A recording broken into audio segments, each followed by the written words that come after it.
Jack Adams wiped the sweat from his forehead as he guided his old cargo ship through the black emptiness of space. The vessel groaned and creaked around him, showing its age with every light year. Once, Jack had commanded Earth's finest warships. Now, he hauled fertilizer and farming tools to distant human colonies.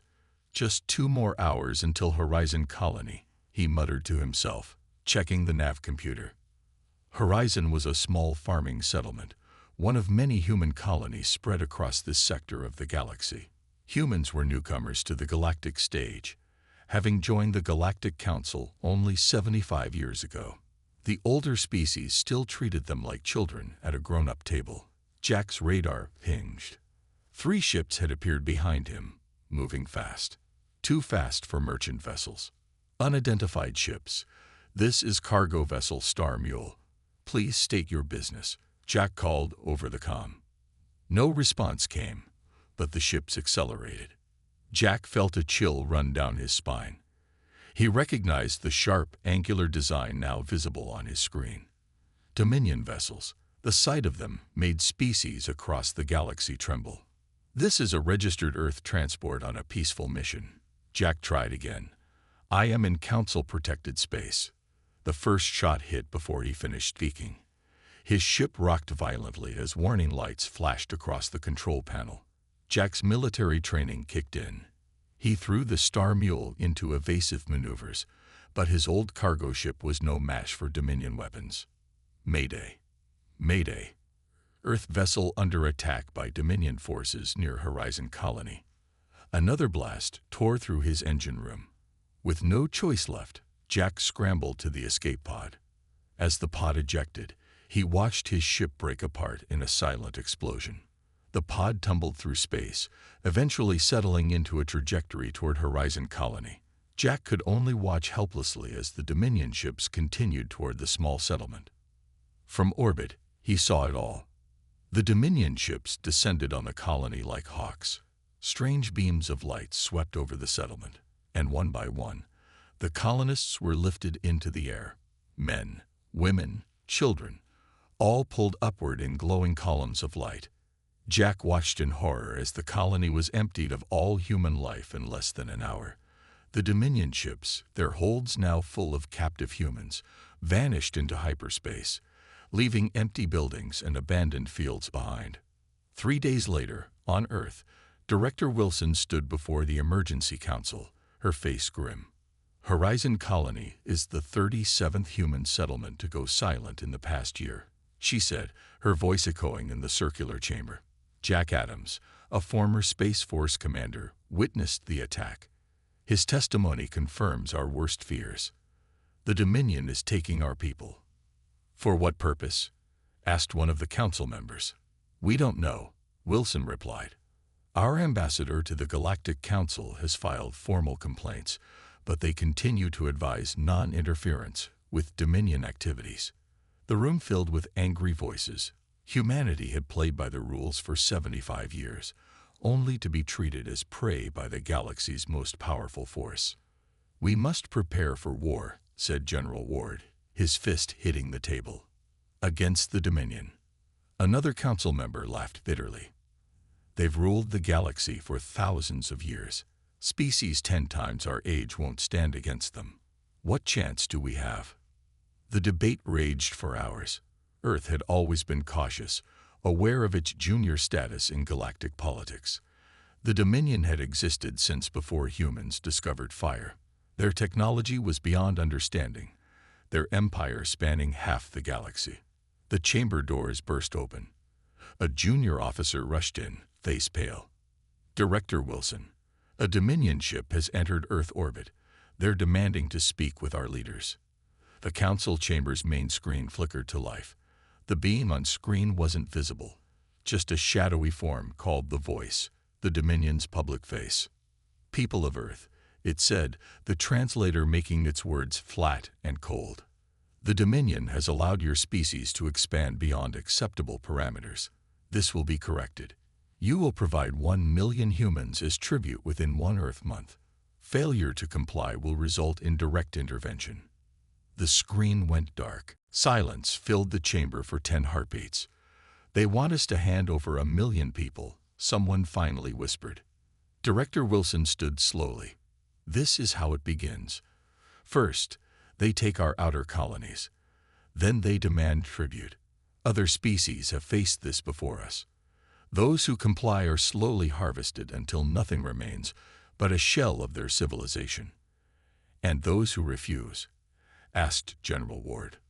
None have refused in living memory, Wilson said quietly. The Council voted unanimously that night. For the first time in galactic history, someone would say no to the Dominion. Jack sat in the hospital bed, staring out the window at Earth's blue sky. After his rescue, he'd been debriefed for hours about what he'd witnessed at Horizon Colony. The door slid open.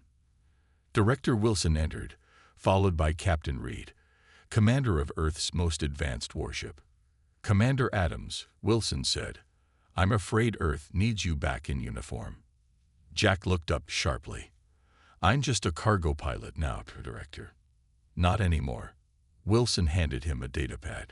The Dominion has demanded we surrender 1 million humans as tribute. And Earth's response. Captain Reed smiled grimly. For the first time in known history, someone is going to tell the Dominion no. Jack felt a strange mix of dread and pride. They'll come for us with everything they have. Yes, Wilson nodded. That's why we need to know exactly what we're facing. We need someone to find out what happens to the people they take. A spy mission? Jack asked. The most dangerous one imaginable, Captain Reed confirmed. We need to infiltrate their processing centers, find out their weaknesses, discover what they do with their captives. Jack stood up, his decision made before they'd even finished explaining. He'd seen the people of Horizon Colony vanish into those ships. Whatever happened next, humanity would not go quietly. When do we start? He asked. Wilson's expression was solemn. We already have. Earth's factories are converting to military production. Every ship is being armed. But we need intel, Jack. We need you. Outside the window, the blue sky darkened as the sun set. Somewhere up there, the galaxy's greatest power was preparing to crush one defiant world that dared to say, enough is enough. Jack nodded. I'm in. Jack Adams and Lieutenant Parker crouched in the shadows of a maintenance corridor aboard the massive Dominion processing station. Their skin had been temporarily dyed a pale blue, and small ridges added to their foreheads to disguise them as members of the Trill, a species that had been serving the Dominion for centuries. Remember, Parker whispered, adjusting the tool belt on her uniform. Keep your head down and don't speak unless necessary. The Dominion doesn't pay attention to maintenance workers. Jack nodded, his hand touching the hidden blaster beneath his uniform. 3 weeks of intensive training had prepared them for this mission, but nothing could prepare them for the overwhelming size of the Dominion station. It was larger than Earth's moon, a spinning metal world filled with beings from across the galaxy. Worker units, proceed to level 47 for conduit repair. A metallic voice announced over the station speakers. Jack and Parker joined a line of blue-skinned Trill moving through the corridor. None of them spoke or even looked at each other. Jack had never seen such empty, hopeless eyes. They rode a massive lift down to the lower levels of the station. The doors opened to reveal a sight that made Jack's blood freeze. Rows upon rows of transparent tubes stretched across a chamber so vast he couldn't see the end of it. Inside each tube floated a body. Some human, others from species Jack didn't recognize. Tubes and wires connected to their bodies, pulsing with strange energy. Stars above, Parker whispered, her face pale beneath the blue dye. A Dominion overseer, a tall being in gleaming armor, approached their group. Repair units, follow the designated path. Any deviation will result in immediate processing. The Trill workers moved forward obediently. Jack and Parker followed, trying to look subservient while recording everything with hidden cameras in their eye implants. As they worked opening panels and checking systems, Jack began to understand the horrible truth. The bodies in the tubes weren't dead. They were being used as living components in the Dominion's technology. They're powering the station, Parker whispered in horror as they pretended to repair a junction box. The Dominion is using them as living batteries. Jack nodded grimly. Through the clear floor beneath them, he could see more levels below, thousands upon thousands of tubes, each containing a living being trapped in a nightmare that might never end. Across the galaxy at the Galactic Council headquarters, Counselor Gray stood before the assembled representatives of 200 species. Earth's single seat was positioned near the back, befitting humanity's junior status. "The evidence is clear," Gray said, her voice strong despite the dismissive looks from the older members. "The Dominion is abducting humans from our colonies. They have now demanded 1 million of our people as tribute. We ask the Council to condemn these actions and support sanctions against the Dominion." The chamber remained silent for a moment. Then laughter began, starting with the ancient Volax representative and spreading across the room. The council leader, a tall being with 6 eyes, raised his hand for silence. "The human concern is noted. However, the Dominion's activities are outside our jurisdiction. The correct protocol is non-interference." Non-interference. Gray couldn't keep the anger from her voice. "They're abducting our people. Your species is young and does not understand galactic balance," the council leader said calmly. "The Dominion provides stability. All civilizations must make contributions to maintain order." "Contributions?" Gray's eyes narrowed. "You mean sacrifices. How many of your people have you handed over to them?" The chamber erupted in angry shouts. The council leader banged his staff for order. "This session is concluded. Earth's complaint is denied." As the representatives filed out, an elderly member of a small reptilian species approached Gray. "They won't help you because most of them have secret arrangements with the Dominion," he whispered. "Those who resist disappear. Those who cooperate are left alone. Mostly. Earth has made a dangerous enemy." "And who are you?" Gray asked. "Someone who remembers when my world tried to resist. Long ago. We failed. Perhaps your people will do better." Back on the Dominion station, Jack and Parker's mission was proceeding according to plan until a security alarm suddenly blared throughout the facility. "Unauthorized access detected in central processing," announced the metallic voice. "All security units respond." "That's not us," Parker whispered. "We haven't tried to access the central system yet." Dominion guards rushed past them, ignoring the maintenance workers. Jack and Parker pressed themselves against the wall, trying to remain invisible. "Now's our chance," Jack said. "While they're distracted, we can get to the central hub and download the data." They slipped away from their work group, moving through service corridors toward the center of the station. As they turned a corner, they came face to face with 3 Dominion guards. "Identification," demanded the lead guard, a towering figure in black armor. Jack and Parker froze. Their cover was about to be blown. Suddenly, a maintenance panel behind the guards exploded. The guards spun around, weapons ready. From the smoke emerged a blue-skinned Trill, but unlike the others, his eyes were alive with fury. He moved with unexpected speed, disabling 2 guards before they could fire. Jack reacted instantly, drawing his hidden blaster and taking down the 3rd. "Humans," the Trill said, looking at them closely. "I knew Earth would send someone eventually." "Who are you?" Parker asked, weapon still raised. "My name is Thorn. I've been sabotaging this station for years." He gestured to the fallen guards. "We need to move now. Follow me if you want to live and learn the full truth about the Dominion." On Earth, Dr. Morgan worked frantically in her lab, surrounded by fragments of Dominion technology recovered from previous encounters. "It doesn't make sense," she muttered as she examined a piece of machinery under a microscope. "Their technology is partially organic, but it's not just using biological components. It's somehow harnessing life energy itself." She adjusted a scanner and ran another test. The results made her gasp. "Director Wilson," she called urgently. "I need to see Director Wilson immediately. I think I found something." Before the assistant could respond, The lab's main screen activated automatically. Emergency alerts flashed across it. "Attention all Earth citizens," came the grave announcement. "The Mars colony has been attacked by Dominion forces.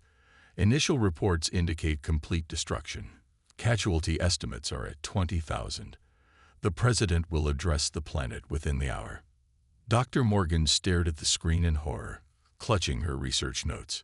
Her discovery might now be Earth's only hope of survival. The Earth Security Council gathered in their underground chamber as reports from Mars continued to arrive. All showed the same thing: utter devastation. "This was their response to our refusal," Director Wilson said grimly. "A demonstration of power." General Ward stood up, his face resolute. "Then it's war." "A war we cannot win," someone objected. "Perhaps," said Director Wilson. "But for the first time in the history of the galaxy, someone is going to fight back against the Dominion. If we're going down fighting." The vote was unanimous. Earth was at war. Across the galaxy, news of humanity's defiance spread like wildfire. Most species scoffed at the foolishness of the young race, but in some eyes, a spark of long-forgotten hope began to glimmer. The galaxy had lived in fear for too long. Maybe, just maybe, it was time for a change. The factory floors of Earth hummed with activity day and night. What once made cars now built warships. What once created farm equipment now produced weapons. In just 3 months, humanity had converted nearly its entire industrial capacity to prepare for war. Admiral Stone walked through the massive shipyard outside Luna Base, watching as workers swarmed over the nearly completed hull of Earth's newest warship. "How soon can she fly?" he asked Engineer Collins, who was checking something on her tablet. 2 weeks for this one," Collins replied, tucking a strand of gray hair behind her ear. "We're getting faster with each ship. The first took us 2 months. Now we're completing one every 2 weeks." Admiral Stone nodded, impressed but still worried. "And the special equipment?" Collins lowered her voice. "Dr. Morgan's disruptor technology is being installed on all new ships and retrofitted to existing ones. If her theory is correct, it could change everything." They both looked up as the massive ship loomed over them. It wasn't as elegant as the Dominion's vessels, but it carried humanity's hopes. "The Dominion has ruled through fear for thousands of years," Admiral Stone said quietly. "No one has ever truly fought back." "Well," Collins said with a grim smile, "they've never faced humans before." Jack Adams, Lieutenant Parker, and their new ally Thorne sat in the cramped quarters of a small scout ship, hidden in the shadow of an asteroid belt. After their narrow escape from the Dominion processing station, they had been making careful jumps toward the territory of the Krell, a species rumored to have once resisted the Dominion. "The Krell fought back centuries ago," Thorne explained, his blue skin looking pale under the ship's lights. "They lost, of course, but some escaped. They've been hiding ever since, helping others when they can." "And you think they'll help us?" Parker asked. Thorne touched a scar on his neck. "My people, the Trill, have been serving the Dominion for over 500 years. We repair their stations, maintain their ships. We're considered useful, so they only take some of us for processing." His eyes hardened. "The Krell helped me escape service. They'll help Earth too, if your plan has any chance of success." Jack studied the star map. "Earth can't win this war alone. We need allies. Most species are too afraid," Thorne said. "The Dominion has ruled for so long that resistance seems impossible." Jack's communicator beeped. He flipped it open to see Director Wilson's face. "Jack, we've received your data from the processing station. Dr. Morgan has made a breakthrough. Get back to Earth as soon as possible. And bring your new friend. We need all the help we can get." Captain Reed stood on the bridge of the ESS Defiant, Earth's most advanced warship. Through the view screen, he could see 3 Dominion vessels approaching Alpha Centauri, Earth's oldest colony. "All hands to battle stations," he ordered calmly. "Prepare the disruptor." The crew moved with practiced efficiency. They had trained for this moment for weeks, but everyone knew this would be the first real test of Dr. Morgan's invention. "Sir, Dominion ships are charging weapons," reported the tactical officer. "Hold position," Reed commanded. "Let them get closer." The Dominion ships advanced confidently. They had never been challenged before, and a single one of their vessels could typically destroy an entire planet's defenses. "They're in range, sir." Captain Reed took a deep breath. "Activate the disruptor." A strange pulse emanated from the Defiant, invisible to the naked eye, but targeting a very specific frequency. For a moment, nothing seemed to happen. Then the Dominion ships began to slow. Their lights flickered. On the largest vessel, sections of the hull began to change color, shifting from metallic gray to a strange, organic purple. "Sir," the science officer reported with amazement, "the disruptor is working. It's separating the biological components from their technology." Inside the Dominion ships, the imprisoned beings that had been forcibly integrated into the vessel's systems were breaking free. The ship's weapons went offline as their power sources. The living beings themselves were no longer under control. "All weapons lock on target," Reed ordered. "Fire." Earth's weapons might have been less advanced, but they worked perfectly well against defenseless ships. Within minutes, all 3 Dominion vessels had been disabled. "Launch boarding parties," Reed commanded. "Let's free anyone we can and gather all the intel possible." As Reed watched his teams board the enemy vessels, he activated his communicator. "Earth Command, this is Captain Reed. The disruptor works. I repeat, the disruptor works. We have our first victory." On the Dominion homeworld, deep in the galactic core, the voice stood before the Overlord, trembling slightly. "The humans have developed a weapon that disrupts our technology," the voice reported. "They destroyed 3 of our ships at Alpha Centauri." The Overlord remained hidden in shadows, only its silhouette visible on the raised platform. "Impossible. Their technology is primitive." Nevertheless, it happened. The biological components were freed. A long silence followed. When the Overlord spoke again, its voice was cold with rage. "Assemble the Grand Armada. All available ships. We will crush this human rebellion immediately." "All ships?" the voice asked, shocked. "But that would leave many sectors unguarded. The humans have discovered our greatest weakness. If others learn of this weapon, everything we have built over millennia could collapse." The Overlord moved slightly, its massive form shifting in the darkness. "No species has ever truly challenged us. We cannot allow the humans to succeed where all others have failed." News of Earth's victory spread across the galaxy like wildfire. At first, no one believed it. The Dominion, defeated in battle. Impossible. But as confirmation came from multiple sources, a dangerous feeling began to stir in subjugated worlds. Hope. On Earth, Admiral Stone addressed the Unified Military Command. "Today marks our first victory, but the war has just begun," he said gravely. "Our intelligence indicates the Dominion is assembling its Grand Armada. Thousands of ships, heading straight for Earth. They will arrive in approximately 2 months." The room fell silent as the enormity of the threat sank in. "Can we evacuate?" someone asked. Admiral Stone shook his head. "There's nowhere to run. The Dominion controls too much of the galaxy. We must stand and fight." "What about the disruptor technology?" General Ward asked. "Can we build enough ships in time?" Dr. Morgan stepped forward. "The disruptor works, but it has limited range. To affect their entire fleet, we'd need something much more powerful."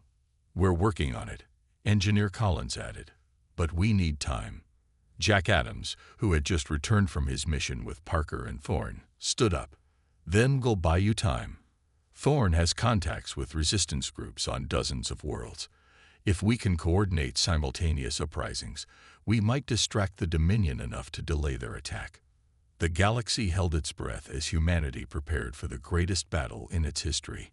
After thousands of years of unchallenged rule, the Dominion faced something it had never encountered before: a species that refused to submit, that had found their weakness, and that was willing to fight to the end.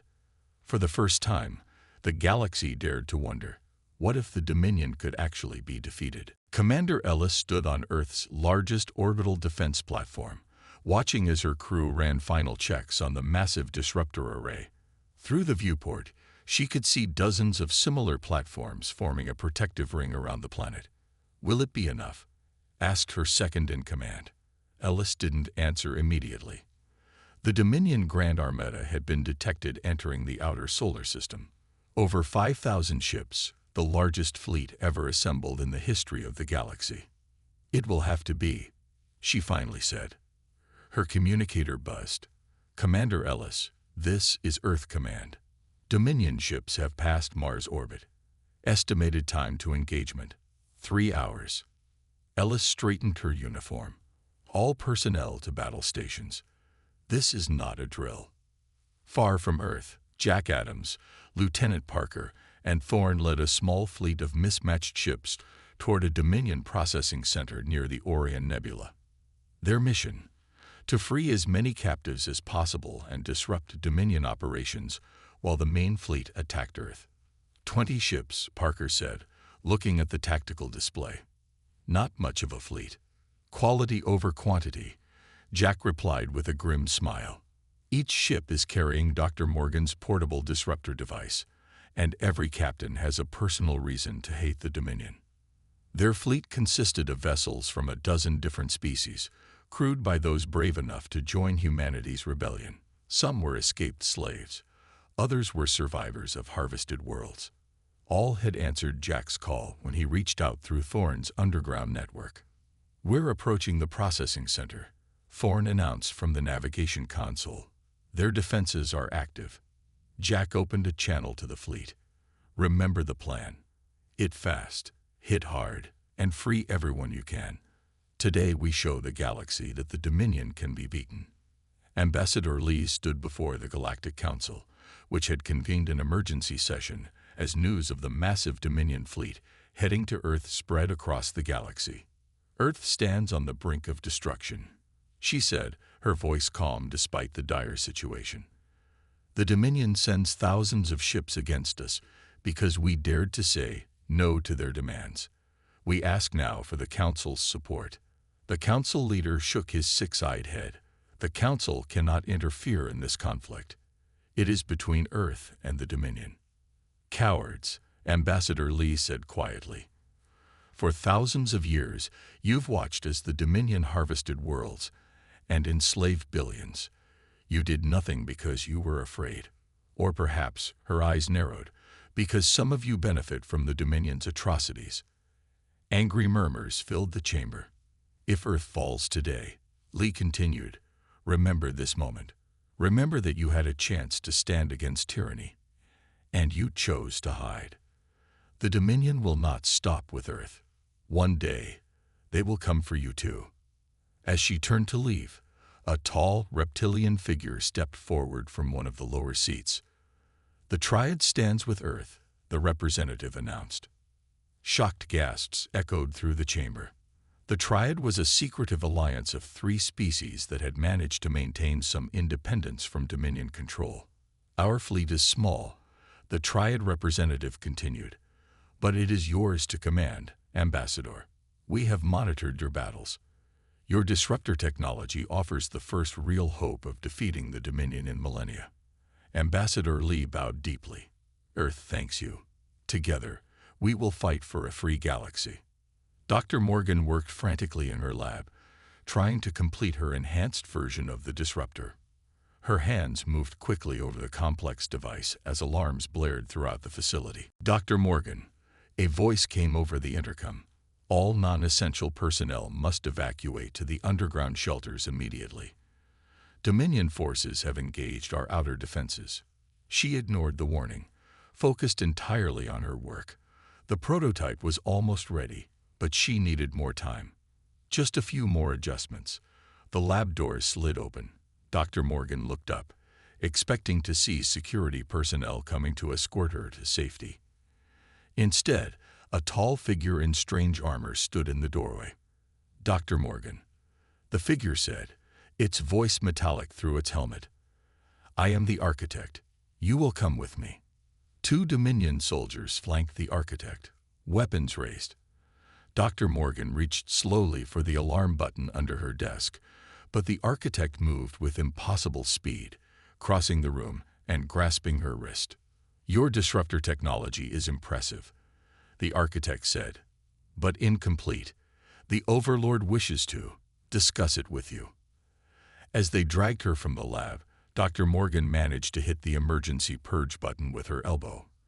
Her computer systems began deleting all data on the enhanced disruptor. The Dominion might take her, but they wouldn't get her research. Above Earth, the battle raged with a ferocity never before seen in the galaxy. The Dominion Grand Armada filled the sky like a metal storm, their weapons raining destruction on Earth's defenses. Commander Ellis directed the orbital platforms, their disruptor arrays working at maximum power. Wherever the disruptors hit, Dominion ships faltered as their living components broke free from technological control.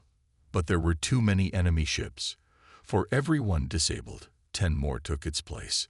"Platform 7 is down," reported Ellis's tactical officer. Platforms 3 and 12 reporting critical damage. Ellis watched as another defense platform exploded in silence. Earth's fleet fought bravely, but they were outnumbered 10 to 1. Without reinforcements, defeat was only a matter of time. "Commander," her communications officer called out, "we're receiving a transmission from Admiral Stone. Priority Alpha." Ellis activated her command screen. Admiral Stone's face appeared, grim but determined. "Commander Ellis, initiate Operation Thunderclap. Authorization code: Freedom's price." Ellis felt her heart sink. She knew what that meant. "Understood, Admiral. It's been an honor." She turned to her crew. "All personnel to escape pods. Platform self-destruct in 10 minutes. "Commander," her second-in-command questioned. "Those are our orders. We're going to take as many of them with us as we can." Ellis activated the station-wide comm. "This is Commander Ellis. All defense platforms are to activate their fusion cores to overload status. Target the center of the Dominion fleet formation. For Earth." As escape pods launched from the orbital platforms, Ellis remained at her post, manually guiding the platform's trajectory toward the largest concentration of enemy ships. The disruptor had disabled their propulsion, leaving them vulnerable. Ellis thought of her home, of the blue planet below that had given humanity life. If this was to be her last act, she would make it count. Coming up on terminal impact, the computer announced, 60 seconds to core overload. Commander Ellis sent one final message to Earth. "Defense Platform Command to Earth Control. It has been my honor to serve. May what we do today give Earth a fighting chance." Ellis out. When the orbital defense platforms detonated, the explosion was visible from the surface of Earth. The combined power of 12 fusion cores created an expanding sphere of energy that engulfed nearly half of the Dominion fleet. From his command center deep beneath the Earth's surface, Admiral Stone watched the sensor readings with a mixture of grief and pride. Commander Ellis and her crew gave their lives to buy us time, he told his staff. "Now we make it count. Activate the Orc Cloud fleet." On screens around the room, hundreds of signal beacons suddenly activated at the very edge of the solar system. Earth's secret reserve fleet, hidden in the Orc Cloud for weeks, powered up and began moving toward the battle. The war for Earth and the galaxy had reached its turning point. Admiral Stone watched the main battle screen as Earth's hidden fleet emerged from the Orc Cloud. 100 ships, each equipped with Dr. Morgan's disruptor technology, moving to join the fight. It was humanity's last card to play. "Status report," he ordered. "Half the Dominion fleet was destroyed in Commander Ellis's sacrifice," reported his tactical officer. "Our main fleet has suffered 70% losses. The orbital defense network is gone." Stone's communicator beeped urgently.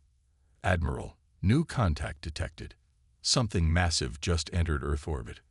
On the main screen, a ship appeared that dwarfed all others. It was easily 10 times the size of any Dominion vessel they had encountered before, shaped like a dark star with jagged arms extending outward. "The Overlord," Stone whispered. The massive ship came to a stop above Earth. All fighting seemed to pause as both sides regarded this new arrival. A transmission cut through all Earth frequencies. "People of Earth, I am the Overlord. Your defiance has been noted. Your destruction will be remembered as a lesson to all who would challenge the natural order of the galaxy." The center of the massive ship began to glow with terrible energy. "They're charging some kind of weapon," the sensor officer reported, voice shaking. "Power readings are off the scale." Stone opened a channel to all Earth forces. "This is Admiral Stone. Operation Thunderclap Phase 2 is now active. All ships with disruptors, concentrate fire on the Overlord's vessel. This is our last stand." Far from Earth, Jack Adams stood in the control center of the Dominion processing facility they had just captured. Around him, crews worked to free the beings trapped in the facility's machinery. "That's the 5th processing center we've liberated," Lieutenant Parker said. "The Dominion is scrambling forces from all sectors to deal with our attacks." Thorne entered the room, his face grave. "I just received word from our network. The Overlord itself has arrived at Earth with a planet-killer weapon." Jack felt his blood run cold. "We need to get back there." "We'd never make it in time," Parker said. Jack looked around at the newly freed beings. Many had been captives for centuries, biological components in the Dominion's cruel machines. But once freed, each had joined the fight without hesitation.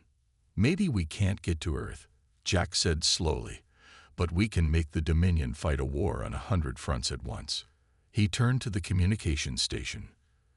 "Connect me to every resistance cell in the network. It's time to launch the full uprising." In a laboratory deep within the Overlord's massive ship, Dr. Morgan worked under the watchful eye of the architect. They had forced her to help them understand the disruptor technology, but she had been sabotaging their efforts in small, undetectable ways. "Your weapon is impressive," the architect said, studying her work, "but ultimately futile. The Overlord has existed for 10,000 years. It cannot be defeated by such a young species." Dr. Morgan looked up from the device she was modifying. "What exactly is the Overlord?" "Not a being like you, I think." The architect was silent for a moment. "The Overlord is beyond your comprehension. It found the secret of eternal life by merging consciousness with technology. What you call processing is simply the continuation of this great work." "Parasitism," Dr. Morgan corrected. "Taking other beings against their will to extend your master's life." The ship shuddered suddenly. Alarms blared. "Earth's fleet is attacking," the architect said, checking a monitor. "Foolish. The planet killer will be ready soon." Dr. Morgan smiled slightly. "You know, there's something I never told your master about the disruptor technology." "What?" "It doesn't just separate biological components from technology." Her smile widened. "At the right frequency, it can free the trapped consciousnesses within any being, even the Overlord." The architect stepped back, alarm visible even through its expressionless helmet. "You didn't. The device you've been having me modify, it's not what you think." Dr. Morgan pressed a hidden switch on the device. "It's an enhanced disruptor, calibrated specifically for your master." Captain Reed stood on the bridge of the ESS Defiant, now heavily damaged but still fighting. Earth's hidden fleet had engaged the Overlord's massive ship, focusing all their disruptors on it while avoiding the smaller Dominion vessels. "Our disruptors are having minimal effect," his tactical officer reported. "The Overlord's ship has some kind of shielding we haven't seen before." Reed studied the tactical display. The Defiant had taken heavy damage, but its main systems were still operational, including its disruptor.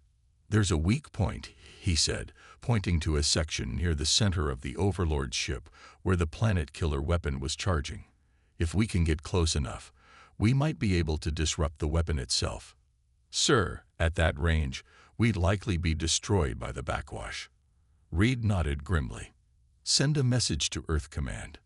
Tell them it's been an honor." The Defiant broke formation, accelerating directly toward the Overlord ship. Dominion vessels moved to intercept, but Earth's remaining fleet created a path, sacrificing themselves to give the Defiant its chance. On the bridge, Reed watched as the massive ship grew larger on the view screen. Full power to the disruptor. Target their weapons system. The Defiant came in fast, too fast for the Overlord's defenses to track effectively. Just as they reached optimal range, Reed gave the order, "Fire." The enhanced disruptor beam struck the glowing center of the Overlord's ship at the exact moment that Dr. Morgan activated her modified device from within. Inside the Overlord ship, something impossible happened. The being that had ruled the galaxy through fear for millennia felt its consciousness fracturing. The thousands of beings it had absorbed over the centuries to extend its life were suddenly waking up, breaking free. In the heart of the ship, a chamber opened to reveal what was left of the original Overlord, a withered ancient form connected to countless tubes and wires. As the combined disruptor effect washed over it, the being screamed in a voice that echoed across space itself. "No, I am ET Oranale. I am TE Dominion." But the voices of thousands of captive consciousnesses answered back, "Not anymore." From Earth, people watched as the Overlord's massive ship seemed to change color, shifting from black to a strange, pulsing purple. Then it began to break apart, not in an explosion, but as if it were dissolving from within. Throughout the galaxy, on every world where the Dominion held power, their technology began to fail as the living components that powered it were suddenly freed. Ships drifted powerless in space. Processing centers shut down as their captives awoke. The rebellion that Jack had helped organize struck at this perfect moment. On 100 worlds, people rose up against their weakened oppressors. 1 month later, representatives from across the galaxy gathered at the Galactic Council chamber. But this time, Earth's seat was moved to the center. Jack Adams, now an admiral, addressed the assembled species. "For too long, the galaxy lived in fear," he said. "The Dominion's reign of terror lasted thousands of years because no one dared to say enough is enough. Humanity was not special because we were stronger or smarter, but because we refused to submit to tyranny when others would. Now we have a chance to build something better. A galactic alliance based on freedom and cooperation, not fear." The vote to form the new alliance was unanimous. As Jack looked out at the representatives of hundreds of worlds, he saw something that had been missing from the galaxy for millennia: hope. Humanity had stood alone against the darkness, but in doing so, they had lit a beacon that would guide the galaxy toward a brighter future. The galaxy would never again live in fear.